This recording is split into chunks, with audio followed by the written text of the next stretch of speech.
Duncan would not stop grumbling. He grumbled that he wasn't polished enough. He grumbled that he was overworked. Most of all, he grumbled about the passengers.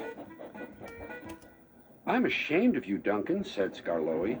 "Thank goodness Rheneas is coming home soon. Perhaps he'll teach you some sense before it's too late." "What has Rheneas to do with me?" "Rheneas saved our railway," replied Skarloey. "Please tell us about it," said Peter Sam. "Well," began Skarloey, "it was before you came here. Things were bad. Rheneas and I had to keep the trains running, or our railway would have to close." "How awful," murmured Peter Sam. "I tried hard," continued Skarloey, "but my old wheels ached." Rheneas understood. "It's my turn now," he'd tell me. He was often short of steam, but he always struggled to a station and then rested there. "I mustn't stop between stations," he'd say. "The passengers wouldn't like it." "Phew," huffed Duncan. He had stopped on a viaduct and hadn't cared at all. "Passengers," continued Skarloey, "get cross if you stop at the wrong places. Rheneas stopped in a wrong place once, and this is what happened." One wet and windy afternoon when the rails were damp, Rheneas was traveling home with a full train. There were even passengers in the caboose. It wasn't a comfortable ride at all. Rheneas's wheels kept slipping, and it was a steep climb.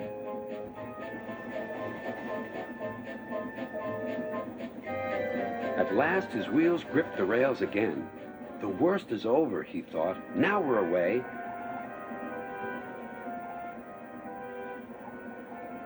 But they weren't.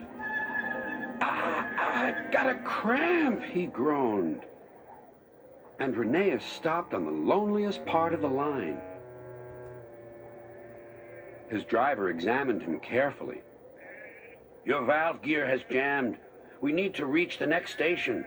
Do you think you can still get us there?" "I'll try," replied Rheneas.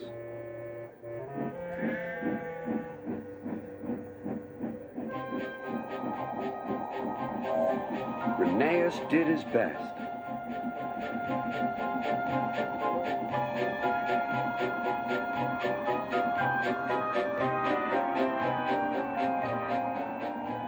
"If I fail," he thought to himself, "the passengers will be cross and the railway will close." Everything blurred. He was really too tired to make another turn of his wheels, but he did. And another, and another, and another.